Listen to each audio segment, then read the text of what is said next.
Hello बच्चों, आज हम शुरू करेंगे class 8 chapter 3 according to old syllabus. ये स्क्वायर और square root, cube and cube root third chapter हुआ करता था एनसीईआरटी का। ठीक है, लेकिन अब जब से सिलेबस रिवाइज हो गया है, एनसीईआरटी की नई बुक्स पब्लिश हो गई हैं, तो उसमें ये चैप्टर आपका square and cubes first chapter है। ठीक है बच्चों, तो आपका अंदर का मटेरियल तो वही रहेगा, बस चैप्टर का पोजीशन चेंज हो गई है, थर्ड से फर्स्ट पे पहुंच गया है। इसी तरीके से जो आपका सेकंड चैप्टर था exponential, basically exponents and power, उसमें पावर वाला जो चैप्टर आपका सेकंड था वो सेकंड ही है नए सिलेबस में भी, लेकिन उसमें उसका नाम बदल गया है। उसका नाम हो गया है पावर प्ले। ठीक है, कुछ पैटर्न्स मतलब सेम, कुछ डिफरेंट है। डिफरेंट उसमें ऐसा कुछ भी नहीं है, लेकिन जो एग्जाम्पल्स लिए गए हैं वो थोड़े से डिफरेंट लिए गए हैं। बाकी न्यूमेरिकल्स भी वही रहेंगे, फॉर्मूलाज भी वही रहेंगे, बस उसको समझाने का थोड़ा सा तरीका रिवाइज कर दिया गया है। ठीक है बच्चों, तो आपका जो मैंने फर्स्ट पार्ट बनाया था इस चैप्टर का, उसमें मैंने आपको स्क्वायर सिखा दिया था और स्क्वायर रूट निकालना भी सिखाया था, और बताया था कि जो स्क्वायर रूट होता है वो दो तरीके से निकल सकता है। पहला है आपका प्राइम फैक्टराइजेशन मेथड और दूसरा है डिवीजन मेथड। जो पहली वीडियो मैंने बनाई थी फर्स्ट पार्ट में, उसमें आपको प्राइम फैक्टराइजेशन मेथड सिखाया गया था। उसमें हम क्या करते थे, जो भी नंबर हमें दिया होता था हम उसके प्राइम फैक्टर निकालते थे। फैक्टर निकालने के बाद हम उनके पेयर्स बनाते थे टू के, है ना। और जितने पेयर बन जाते थे, अगर जितने फैक्टर हैं वो सारे के सारों का पेयर बन गया, तो वो नंबर हमारा परफेक्ट स्क्वायर नंबर कहलाता था। ठीक है, और स्क्वायर रूट निकालने के लिए हमने क्या किया था, इनका पेयर बनाया था, और पेयर बनाने के बाद हमने हर पेयर में से सिंगल नंबर ले लेते थे और फिर उसको मल्टीप्लाई कराते थे, तो वो उसका स्क्वायर रूट हो जाता था। एग्जाम्पल के लिए मैं आपको यहाँ पे थोड़ा सा समझा देती हूँ। सपोज यहाँ पे मेरे पास कोई नंबर है 64, तो मैं इसका प्राइम फैक्टर निकालती थी 2, ये बन गया 32, 16, 8, 4, 2, 1। अब यहाँ पे देखिए हम पेयर बनाएंगे टू के, 1, 2 और 3, सबके पेयर बन गए, यानी ये परफेक्ट स्क्वायर है। पर किस नंबर का है, तो हर एक पेयर से एक नंबर उठा लिया जाता था, हर पेयर को रिप्रेजेंट करेगा 1 नंबर, तो 2, 2 और 2। ठीक है, मल्टीप्लाई, तो ये हो गया 2 2 4, 4 2 8, यानी 8 का स्क्वायर 64 होता है। तो 8 इसका क्या हो गया, 8 का स्क्वायर 64 होता है, और 64 का स्क्वायर रूट 8 होता है। ये तो मतलब आया। ये वाला मेथड जो होता है बच्चों, ये होता है prime factor method, factorization method. अब हमारा आता है डिवीजन मेथड। डिवीजन मेथड में थोड़ा सा आपको सोच के समझ के काम करना पड़ेगा। कैसे करते हैं इसको पहले एक बार चेक कर लेते हैं। जैसे मेरे पास एक नंबर दिया है 729, और हमें ये स्पेसिफाई रहेगा क्वेश्चन में कि आपको डिवीजन मेथड से करना है। अगर वहाँ पे ये कोई दिया नहीं हुआ है कि आपको डिवीजन मेथड से करना है या फैक्टर मेथड से करना है, तो ये आपकी चॉइस है कि आपको जो इजीएस्ट लगता है आप उसमें से वो उस टाइप का क्वेश्चन, उस तरह से उस क्वेश्चन को सॉल्व कर सकते हो। लेकिन अगर हमें स्पेसिफाई कर रखा है कि आपको इसी मेथड से इस क्वेश्चन को सॉल्व करना है, तो हम उसी मेथड से ही सॉल्व करेंगे। ठीक है, तो यहाँ पर जैसे हमें लिखा है 729, तो हम क्या करेंगे, पहले इसको एक ऐसा डिवीजन मेथड का फ्रेम बनाएंगे और अंदर लिखेंगे 729। इसमें क्या करते हैं बेटा, हम पीछे से यानी कि वंस प्लेस से पेयर बनाना शुरू करते हैं। तो ये एक पेयर बन गया और यहाँ 7 रह गया, तो ये इसको हम ऐसे छोड़ देंगे क्योंकि इसका पेयर नहीं बन रहा है। ठीक, अब हम कोई ऐसा नंबर देखें जिसका स्क्वायर इससे छोटा हो या इसके बराबर हो, बड़ा ना हो। तो 2 का स्क्वायर कितना होता है 4, और 3 का स्क्वायर कितना होता है 9, तो यहाँ पे 9 बड़ा हो जाएगा, तो हमें 2 लेना पड़ेगा ना। तो 2 2 ज़ा 4। ठीक, हम हमने जैसे डिवाइड करते हैं वैसे डिवाइड किया और माइनस किया, और माइनस करके क्या वैल्यू आ गई, 3 आ गई। इतनी बात समझ में आ गई बच्चों। और ये 2 हमने यहाँ पे लिख दिया था। अब हमें क्या करना है बच्चों, जैसे जो भी नंबर हम यहाँ लिखेंगे वो हम अपने वाले डिवाइजर से उसे प्लस कर देंगे। तो जो भी नंबर लिखा है यहाँ पे हमने क्या चढ़ाया अभी, 2, तो 2 + 2 ये बन गया 4, ठीक है। और इतना करने के बाद हमने यहाँ पे नंबर उतारते हैं, जैसे डिवाइड में करते थे हम नेक्स्ट डिजिट उतार लेते थे, यहाँ हम एक सिंगल डिजिट नहीं उतारेंगे बेटा, हम पूरा पेयर उतारेंगे।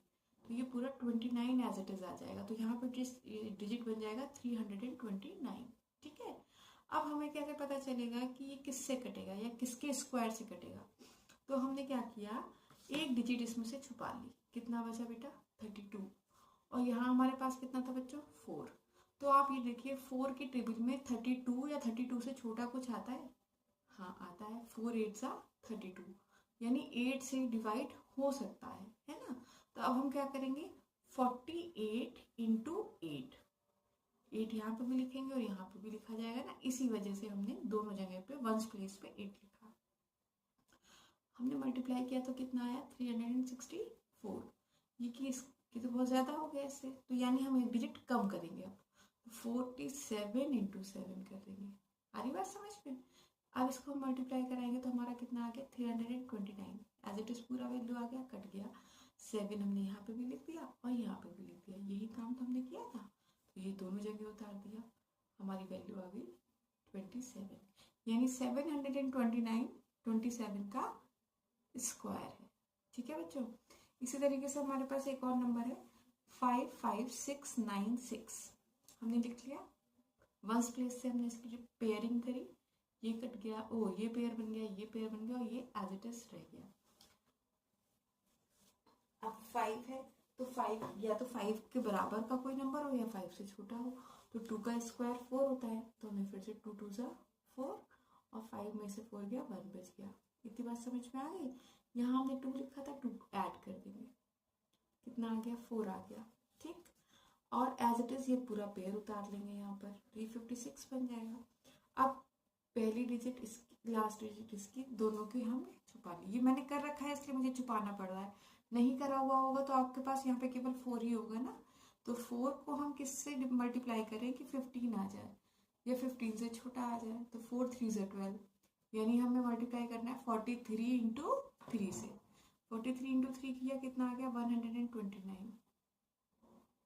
अब अगर आप तसल्ली के लिए देखना चाहो तो 44 × 4 करोगे तो वो बढ़ जाएगा, तो 43 × 3, 43 यहाँ पे भी लिखा और 3 यहाँ पे भी लिखा और इसे माइनस कर दिया। इतनी बात समझ में आ गई बच्चों। माइनस करके हमने क्या देखा, हमारे पास 27 बच गया। अब हमारा फिर से नेक्स्ट पेयर पूरा एज इट इज नीचे आ जाएगा, ठीक। और यहाँ हमने भी क्या चढ़ाया था, 3 चढ़ाया ना, तो इस 3 को हम इसमें ऐड करेंगे, तो ये कितना बन जाएगा 46। कितना बन गया बच्चों 46। ऐड जरूर करते जाना है वरना गड़बड़ हो जाएगा, ठीक है 46। अब 46 से हम 279 को काट के देखेंगे किस पे कट रहा है, ये 7 टाइम्स जाएगा, तो हमने इसे पूरे को ही 467 × 7 करके देखा, तो ये वैल्यू मेरी ज़्यादा आ रही थी, ठीक। तो फिर मैंने इसमें एक रिड्यूस कर दी, 46 × 466 × 6 करा, तो मेरी यही एज इट इज वैल्यू आ गई 2796, यानी 236 हमारा इसका स्क्वायर हो गया। इसके बाद है बच्चों पॉइंट का नंबर, डेसिमल 0.000645116। अगर नहीं समझ में आए तो आप लोग मुझे एक बार फिर से बता दीजिएगा, अदरवाइज मैं भी करके एक बार और दिखा दूंगी आपको। अब जब भी डेसिमल में नंबर होता है ना बेटा, तो डेसिमल में अभी हम कहाँ से लगा रहे थे, वंस प्लेस से लगा रहे थे, तो वंस प्लेस तो डेसिमल के इधर होगा ना, इधर तो होगा नहीं, तो यहाँ से 1th प्लेस 10th प्लेस ऐसे करके इस डायरेक्शन में आप चलेंगे और क्या करेंगे, पेयर बनाएंगे। डेसिमल के इधर आप इस डायरेक्शन में चलेंगे, समझ में आ गया। जैसे कोई नंबर लिखा हुआ है 72.483969, ठीक है, तो डेसिमल के इधर तो हम डेसिमल ऐसे बनाएंगे और डेसिमल के इधर ऐसे। सपोज यही नंबर मेरा होता 7.486, तो आप ऐसे बनाने लगते तो ये पॉइंट में आ जाता ना। तो आपको क्या करना था, 7.486 ऐसे ऐसे नंबर बनाना है। 6 का है कुछ नहीं, तो हम 0 मान लेंगे और पेयर बना देंगे। ठीक है बच्चों, इसको छोड़ दिया जाएगा। अब यहाँ पे 0 0 0 0 0 आ गया, फिर 0 का पेयर उतारा तो 0 आ गया। अब क्योंकि डेसिमल यहाँ आ चुका था तो हमें डेसिमल लगाना था, जैसे हम डिवाइड में करते हैं बिल्कुल वैसे। ठीक है, अब हमारे पास नेक्स्ट पेयर क्या है, 0 6, यानी हम इसे 6 कंसीडर करें तो 2 2 ज़ा 4, तो 2 से ही तो जाएगा, 4 आ गया, 2 बच गया। यहाँ हमने क्या चढ़ाया बेटा, 2, तो इसी 2 को हम इसमें प्लस कर देंगे, क्या बन गया, 4 बन गया। ठीक है, और यहाँ 2 बच रिमेन था और 45 एज ए पेयर आ गया नीचे, तो 245 हो गया। अब 4 से 24 को हम डिवाइड करके देखें तो कहाँ पे जा रहा है, 4 5 ज़ा 20, 4 6 ज़ा 24, यानी 46 इंटू 6 करके देखें तो कितना आ रहा है, 276, यानी 6 की वैल्यू तो ज़्यादा आ रही है। तो हमें क्या करना है, एक रिड्यूस करके देखते हैं। 45 इंटू 5 225 कट सकता है ना, यहाँ 20 रिमेन आ गया। फिर हमने 16 ऐसे पेयर उतार लिया। अब यहाँ पे हमने 5 लिखा था तो ये 5 हम ऊपर भी चढ़ाएंगे और अपने 4 के साथ भी चढ़ाएंगे। इतनी बात समझ में आ गई। अब जब हम आगे स्टेप में जाएंगे तो जो वैल्यू हमने यहाँ चढ़ाई है वही हम इसमें प्लस कर देंगे, तो ये बन जाएगा 50। और ये 50 से हम आप देखोगे ये 201 50 में कितनी बार जाने की कंडीशन है, 4 टाइम्स। तो 504 इंटू 4 करेंगे जब, तो हमारी आएगी 2016, तो ये वैल्यू पूरी पूरी डिवाइड हो। ठीक है, इसको जब आप एक बार प्रैक्टिस करेंगे तो आप लोगों को और अच्छे से आ जाएगा। बिना प्रैक्टिस के आपको नहीं आएगा कि आप ये सोचो कि वीडियो देखते रहोगे और आपको मैथ आ जाएगी, तो ऐसे मैथ नहीं आएगी। आपको कॉपी पेंसिल साथ में लेके बैठना पड़ेगा और हाथ के हाथ करते भी जाना पड़ेगा कि जो क्वेश्चंस जहाँ पे आप अटक रहे हैं या जिसमें आपको प्रॉब्लम हो रही है वो चीज़ आप तुरंत पॉइंट आउट कर सकते हैं कि मुझे ये चीज़ में प्रॉब्लम आ रही है या मैं अभी इस चीज़ पे और वर्क करना है, मुझे और प्रैक्टिस करनी है इसकी, तब मुझे अपने मतलब पता चलेगा कि मेरी कहाँ पे प्रॉब्लम है और कहाँ पे मुझे आराम से समझ में आ रहा है। ऐसे देखने से आपको सॉल्यूशन देख के कभी समझ में नहीं आती मैथ। ठीक है बच्चों, तो जब तक आप प्रैक्टिस नहीं करेंगे तब तक नहीं आएगा। मैं किसी भी क्वेश्चन को आपको इजिएस्ट फॉर्म में तो बता सकती हूँ, लेकिन सॉल्व आपको खुद ही करना पड़ेगा। ठीक है, तो ये तो बेसिकली आपका स्क्वायर रूट पर डिवीजन मेथड। ऐसे बहुत सारे क्वेश्चंस होंगे भी, और अगर आपको नहीं भी मिलते हैं तो जो प्राइम फैक्टर वाले हमने क्वेश्चंस किए थे उन्हीं को आप डिवीजन मेथड से करिए, क्योंकि वो छोटे डिजिट्स थे तो आप आसानी से उसको कर लेंगे। तो आपको आसानी से एक कहते हैं कॉन्फिडेंस आ जाएगा कि हाँ हम स्क्वायर रूट डिवीजन मेथड से करना हमें समझ में आ गया, प्रोसीजर समझ में आ गया कि क्या क्या करना होता है। फिर वो चाहे डिजिट 3 डिजिट का हो, 4 डिजिट नंबर हो या 6 डिजिट नंबर हो, आप उसे आसानी से सॉल्व कर लेंगे। इसके बाद है आपका, तो इसमें आपको ये कंसीडर करना है कि जो हमारा ये क्यूब होता है उसमें जो लेंथ ब्रेथ हाइट है वो बराबर होते हैं, तो हमें पता है उसकी ये प्रॉपर्टी होती है। तो बेसिकली यहाँ पे ये देख सकते हैं कि ये 3 डायमेंशंस हैं और तीनों ही एक बराबर है। ठीक, तो क्यूब और क्यूब रूट में हमें क्या करना है कि हमें ये बोला गया है सपोज कि कोई एक क्यूब है, ठीक है, जिसकी लेंथ 7 सेंटीमीटर है सपोज, उसकी ब्रेथ भी 7 सेंटीमीटर है और हाइट भी उसकी 7 सेंटीमीटर है। तो उस क्यूब में से यूनिट क्यूब्स कितने निकलेंगे। अब यूनिट क्यूब का मतलब होता है, यूनिट का मतलब होता है बेटा 1, ठीक है, तो 1 इंटू 1 इंटू 1 ही आएगा ना, तो 1 और जो भी यूनिट होगी वो आ जाएगी metre centimetre whatever it is, है ना। तो इसलिए उसको हम यूनिट मानते हैं। 1 अगर 1 डिजिट मतलब क्वांटिटी 1 है तो उसको हम यूनिट कंसीडर करते हैं। तो यूनिट क्यूब यानी वो क्यूब जिसकी लेंथ ब्रेथ और हाइट तीनों 1 है। ऐसे कितने क्यूब हमारे इस क्यूब बड़े वाले क्यूब में से निकल आएंगे। देखिए मैंने यहाँ पे बनाया भी है, अगर आप देखें तो मैंने यहाँ पर एक बड़ा सा क्यूब बनाया है और उसके भी डिफरेंट डिफरेंट पार्ट्स कर दिए हैं लाइन खींच के कि ये 1 क्यूब हो गया, 2 क्यूब हो गए। ऐसे आप यहाँ पे इधर भी 7 बनेंगे, इधर भी 7 बनेंगे, इधर भी 7, इसके बैक साइड में भी 7 होंगे, इसमें भी होंगे। तो अब हमें कैसे पता चलेगा कि इसके कितने क्यूब्स निकलेंगे। तो वो निकालने का सिंपल मेथड है कि जो हमारे पास डायमेंशंस दी हुई है उनको हम 3 टाइम्स मल्टीप्लाई कर लें, 7 इंटू 7 इंटू 7, उतने ही यूनिट क्यूब निकलेंगे। क्योंकि अगर हम इसे, सिंपल सी बात है, अगर जैसे हम कहते थे कि 100 रुपये हमारे पास हैं और हमें उसे 2 बच्चों में बांटना है, तो हम क्या करते थे, 2 से डिवाइड करते थे। अब हम कह रहे हैं कि हम 100 रुपये को कितने हिस्सों में बांटें कि सबके पास 1-1 रुपया आ जाए। तो कितने हिस्से में बांटेंगे, 100 रुपये में बांटेंगे ना, तो 100 बच्चों में बांटेंगे ना।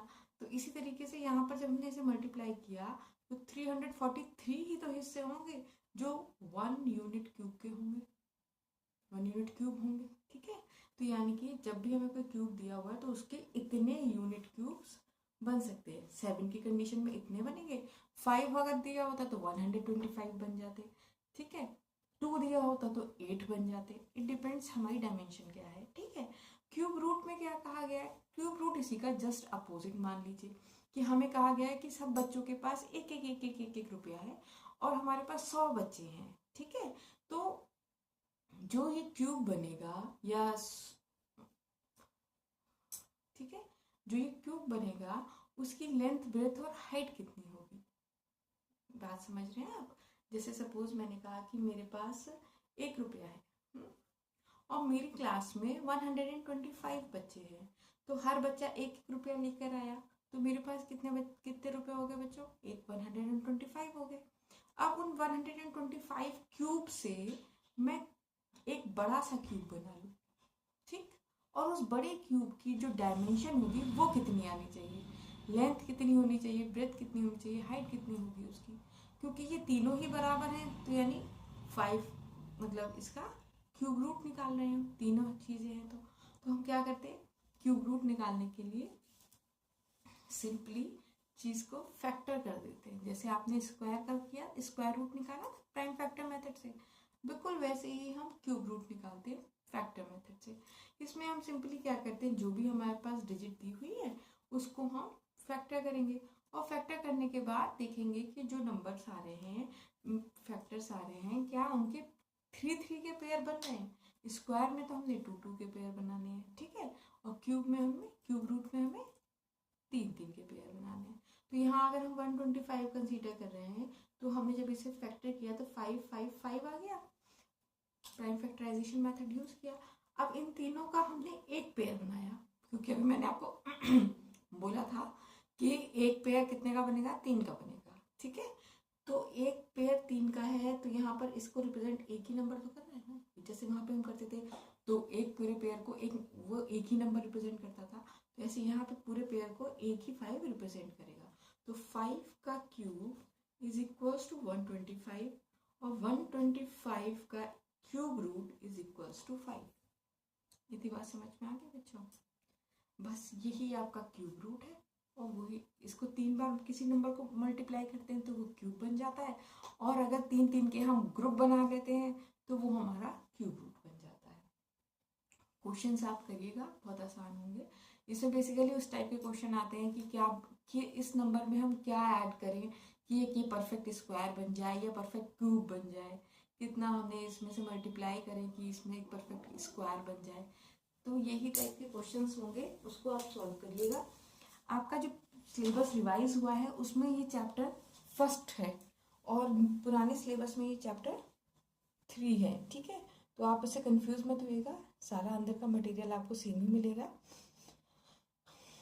इसके अलावा आपका जो सेकंड चैप्टर था एक्सपोनेंट्स एंड पावर, वो आपका अभी भी सेकंड ही है, लेकिन उसका नाम बदल गया है, पावर प्ले में कन्वर्ट हो गया उसका नाम। ठीक है, आप उसको देखेंगे तो आपको जो क्वेश्चंस हैं वो लगभग आपको सेम मिलेंगे, फॉर्मूले वही हैं जो मैंने पढ़ाए थे, क्वेश्चंस भी आपको लगभग सेम ही दिखेंगे। थोड़ा सा थ्योरेटिकल पार्ट उन्होंने उसमें एक्सटेंड कर दिया है, वो आप देखिएगा, और अगर आपको नहीं समझ में आता है तो बताइएगा, दोबारा से मैं आपको उसे समझाने की कोशिश करूँगी। Thank you.